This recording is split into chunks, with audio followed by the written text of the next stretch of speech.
Всем привет, друзья мои! С вами Дана Таро. Добро пожаловать на мой канал. Я очень рада, что вы со мной сегодня на этом сеансе расклада. Ну что, давайте проведем время вместе, поболтаем, погадаем, поговорим с загаданным вами человеком и получим ценную информацию с благодарностью к высшим силам. Итак, пожалуйста, загадывайте своего человека. Представьте его. Сегодня у меня в руках руническое таро. Я, как всегда, по традиции напомню, что лично можно обратиться ко мне в WhatsApp, в Viber, в Telegram, в письменном виде по номеру +7 931 406 1666. Так, колоду хорошенько всегда мешаем.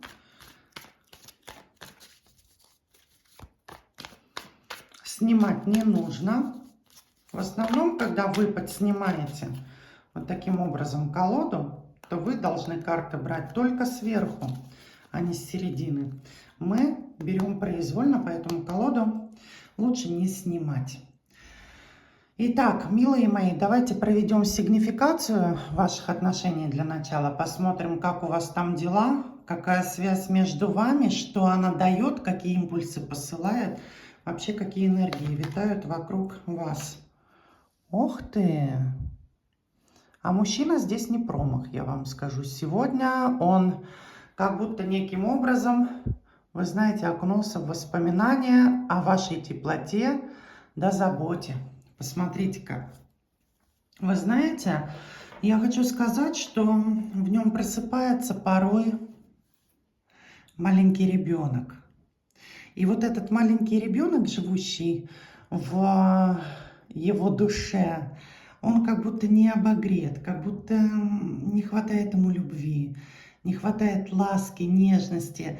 И он просит, плачет, кричит, чтобы его обогрели, покормили, прижали к сердцу, обняли, подарили немножечко душевного тепла. Вот сегодня мужчина, да, именно как ребенок, который хочет заботы и тепла сердечного. Не хватает ему этого. При этом я хочу сказать, что здесь проигрываются семейные пары, у кого есть дети.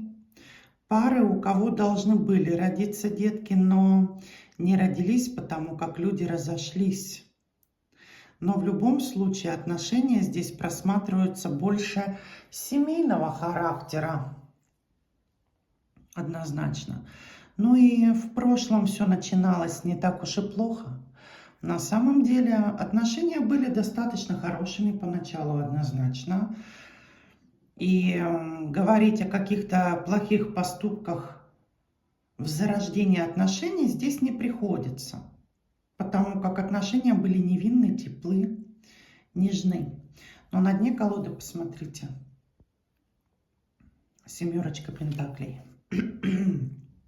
Это на данный момент мужчина, можно сказать, коллекционер женских сердец. Я бы выразилась так. Почему? Потому что, во-первых, он стоит к вам спиной, значит, вы друг от друга отвернулись. Во-вторых, здесь проходит руна мужского начала, мужской силы. Значит, физический аспект для него очень важен вообще в жизни. Да? И ни одно сердце он разбил, и ни одно сердце по нему страдало. И он даже горд тем, что женщины страдали по нему неким образом, что женщины хотели бы его вернуть, готовы были прощать ему какие-то неприятные, так сказать, моменты в его поведении. И одно из сердец – это ваше, разбитое сердечко в его коллекции. Однозначно. Возможно, я грубо выражаюсь, но вы знаете, подбирать мягкие слова здесь не приходится, потому как человек с вами поступил достаточно грубо и беспринципно. И как мы можем выражаться мягко, когда ситуация была достаточно жесткая, я бы сказала. Да, однозначно.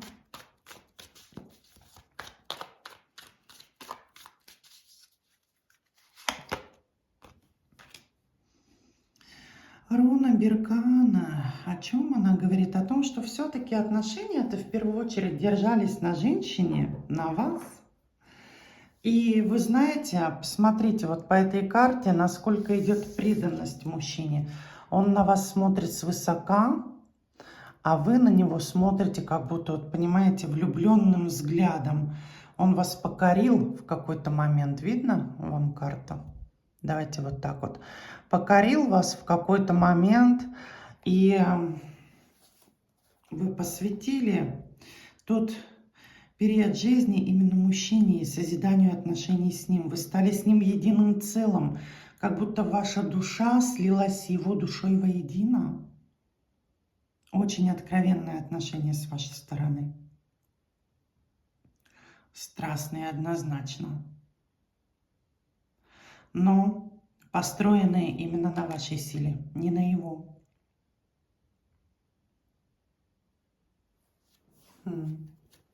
Интересно, то есть получается, здесь больше вы вкладывались в отношения морально, да? Напишите, пожалуйста, а почему именно вы вкладывались в отношения? Почему это не было как-то обоюдно, 50 на 50?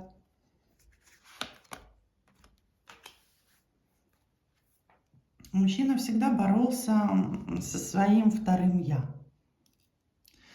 А это, я вам скажу так, змей-искуситель. Он любит искушать женщин. Он любит подвергать их некой опасности в отношениях. С одной стороны, мужчина-то неплохой. Мы же не можем говорить, что вы когда-то полюбили ужасного человека. Нет, ни в коем случае. Но вот эта борьба в нем, человечности и момента сопряженного вот именно со змеем-искусителем, да, как говорится в одной священной книге, змей-искуситель очень долгое время искушал женщину, подчинил ее себе, можно сказать, да, она поддалась на искушение, но все равно вернулась к своему мужчине на тот момент и в итоге-то была наказана. Вот здесь то же самое, понимаете, он искушает женщину поступками, действиями, словами, а потом эту женщину оставляет на произвол судьбы. И женщина принимает как наказание вот это состояние брошенности, незнания, как быть дальше, в каком направлении двигаться-то уже. Мужчина всегда мечтает о большем в отношениях, о лучшем. Все-таки ему хочется всегда чего-то недостижимого. И когда он это недостижимое вдруг неким образом достигает, ему это становится неинтересно. Вот ему нужна женщина, которая как закрытая книга будет, как загадка. А беда всех женщин, которые были с ним, в том, что женщины открывались, полностью ему доверяли и становились ему неинтересны. С вами ситуация произошла та же самая. Если бы вы были загадкой, если бы он вас не изучил полностью на тот момент, он бы не потерял интерес. А здесь именно потеря интереса, понимаете? Я поэтому назвала его коллекционер. Еще одно сердце завоевано. Все. Пора двигаться дальше, завоевывать другое сердце. Вот его суть. Понимаете? Хорошо. Давайте посмотрим на данный момент, что он скажет вам при диалоге с ним. Надо бы посмотреть, в каких он энергиях находится на данный момент. Давайте посмотрим. У нас, девчонки, вчера было так холодно. Я вся простыла. Я чувствовала себя абсолютно в разбитом состоянии. При этом я еще работала с миром мертвых за день до этого. Смотрела 2 человек. И, в общем-то, слышите, да, голос у меня хрипит. Нотки в голосе не такие активные, как обычно. Но вроде бы иду на поправку. Сегодня солнце светит. Очень здорово. Очень здорово. Пора идти свеклу дергать. Делать заготовочки. Ну что, в каких энергиях мужчина находится? В энергиях любовных. В энергиях влюбленности. В энергиях чувственности. Они надвигаются на него как волна, я вам скажу. Куда-то выдвигаться сегодня он не собирается, но он радуется определенным событиям в своей жизни. И ему также светит яркое солнце. Однозначно сегодня настроение у него отличное. Благодаря женщине, смотрите-ка. Он пытается обворожить женщину. Вызывает у нее чувства, эмоции на данный момент.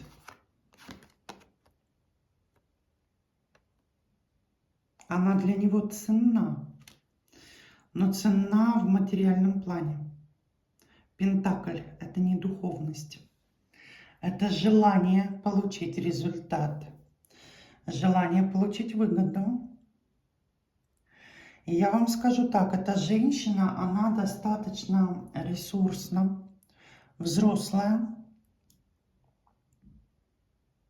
Небольшая разница в возрасте с ним, она здесь появляется. И он хочет получить определенные дивиденды от общения с ней.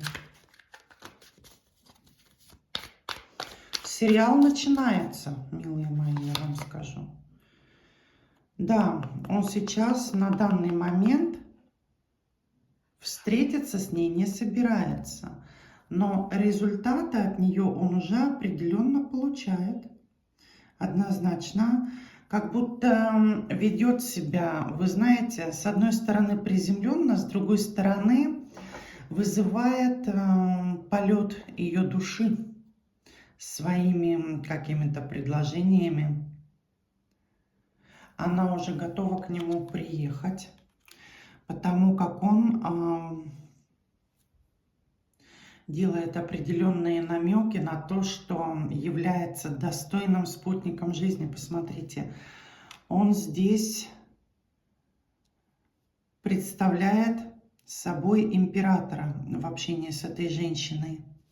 Как будто пытается ей всеми правдами и неправдами показать, что у него много имущества, много каких-то заслуг, что он очень силен, что он подчиняет себе обстоятельства, а не обстоятельства подчиняют его. Он выдает в себе такого сильного, грозного мужчину, говоря, что на него можно положиться. И эта женщина, она уже готова вот прям сорваться и приехать к нему навстречу. Однозначно. Он как магнит ее к себе притягивает. И вы знаете, посылает какие-то фотографии очень интересного вида, вызывающего в ней, я бы сказала, желание. Однозначно. Он ею как женщиной вообще не заинтересован. У него цель, вы знаете, что-то от нее получить. Чтоб, я не скажу даже получить, чтобы она сама отдала ему какие-то блага.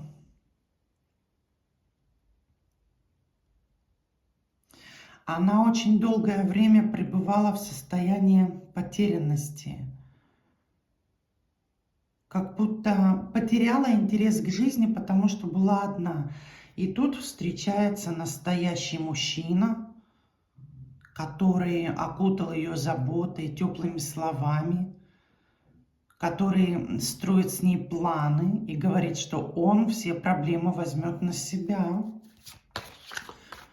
Однозначно, смотрите-ка, для чего он это делает, почему он хочет получить от нее что-то, какие-то блага, почему, что происходит.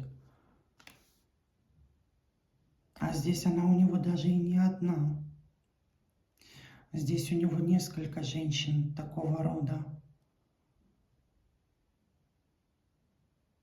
И каждая готова по-своему, как будто ему помогать, его спасать.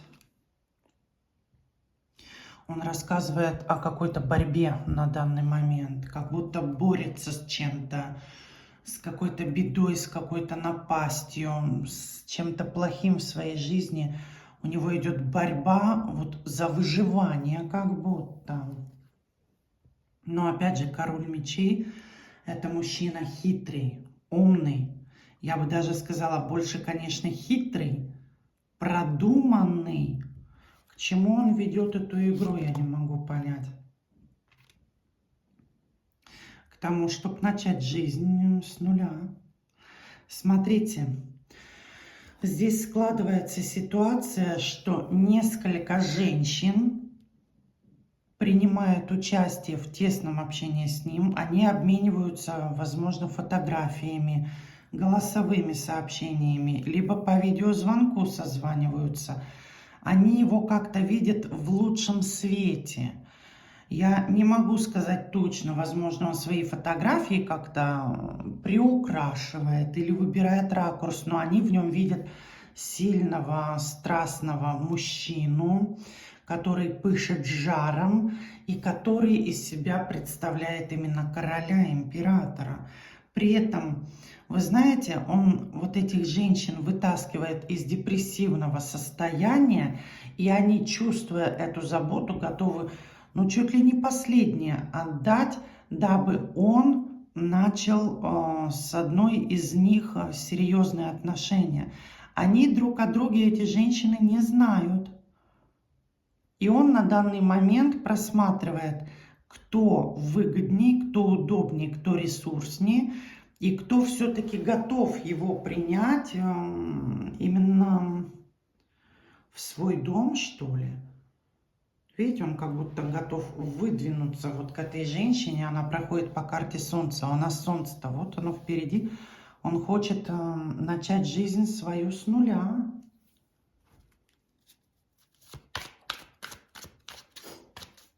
Не с вами ли он там переписывается тоже? Напишите, пожалуйста.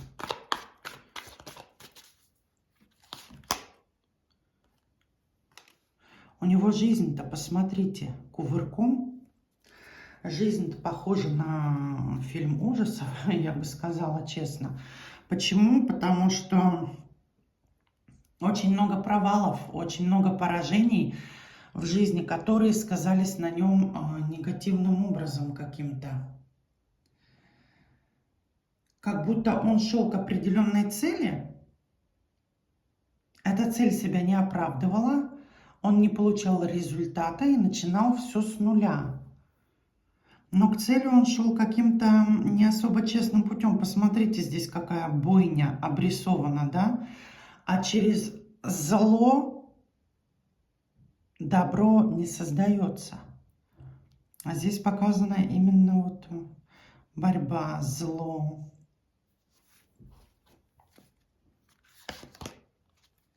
Да, и он каждый раз как будто обнуляется, посмотрите, остается в дураках. И такое ощущение, что вот эта вся история, она уже повторялась с вами. Встретил женщину, да, он вас полюбил, вы ему очень понравились. Затем он выстроил с вами отношения, как будто вас обворожил. Вы готовы были последнее отдать ради этих отношений, себя, все, что есть, понимаете, встать на защиту этого мужчины, потому что вы его полюбили действительно.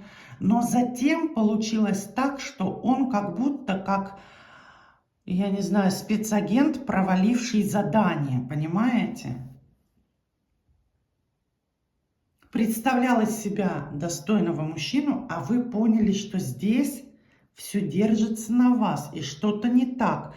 Начались сомнения, начались споры, затем его холодность и обнуление через страшный суд, через потери, и в вашем случае тоже. Такое ощущение, что сценарий, отыгранный на вас, он повторяет на всех остальных.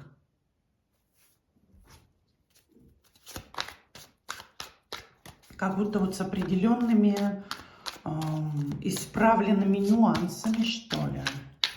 Да.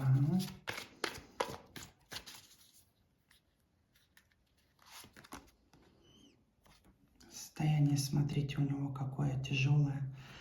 На самом деле здоровье уже не то. Спина болит, с шеей проблемы, суставы здесь также дают о себе знать однозначно. При этом множество неудач, которые случаются в его жизни. И он понимает, что раньше ему помогала мама выйти из определенных ситуаций. Вот как в детстве, да, мама решает за своего мальчика, сыночка, да? А теперь ему нужна женщина, которая будет решать за него уже как за взрослого мужчину определенные проблемы. Он понимает, что впереди времена нелегкие, а на старости лет остаться без заботы тоже такое себе приключение, можно сказать, да? И ему нужна женщина, которая в ресурсе, у которой есть определенные наработки, да, например, квартира, машина, дача.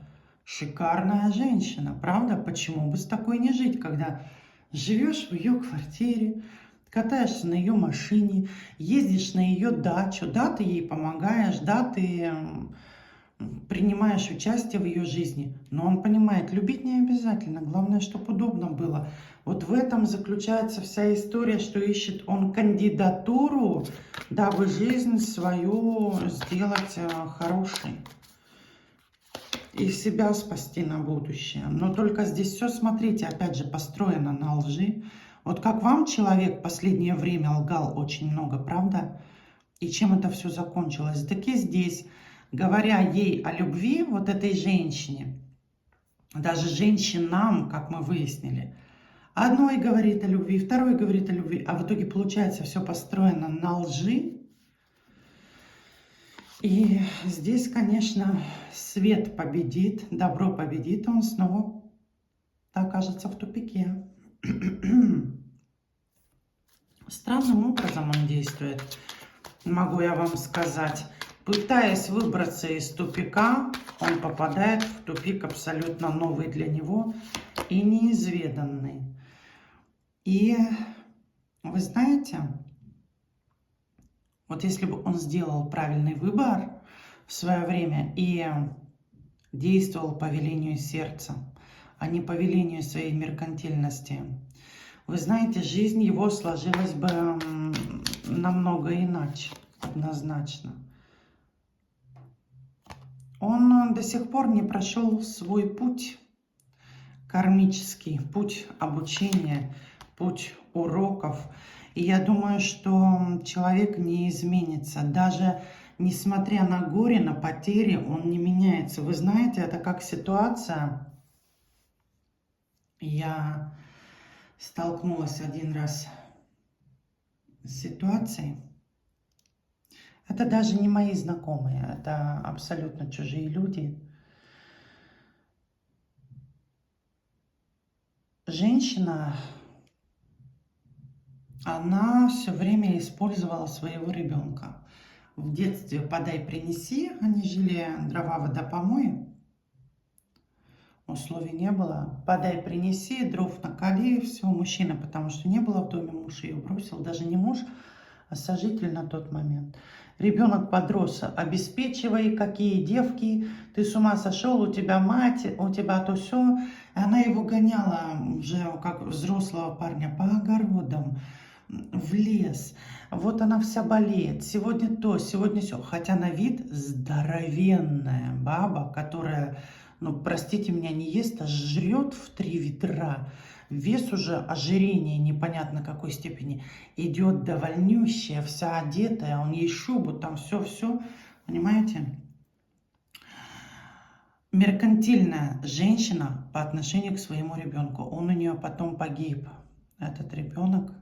Ну, он уже взрослый был парень, он погиб, и она, ну вот поминки, да, после похорон. Эта женщина переживала, как же она теперь будет жить, что денег у нее нет, сына нет, кто будет помогать. Она переживала не потому, что потеряла своего ребенка, единственного, она осталась одна, все. Она переживала из-за того, что ей не на что будет жить. Нечего есть, кто будет на огородах помогать и тому подобное. Вот здесь у человека то же самое. Как бы его жизнь ни пинала, ни наказывала, а он все стоит на своем, понимаете? Его даже горе не изменит.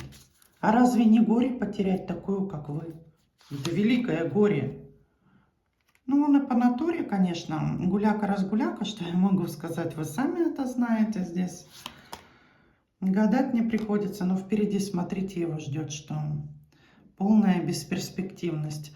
Пока достойные мужчины стоят на берегу и строят будущее, он останется на горящем корабле, без шанса на счастье, без шанса на выживание. Вот так поступки приводят к неприятным последствиям. Напишите, пожалуйста, что вы об этом, обо всем думаете. Мне очень важно ваше мнение.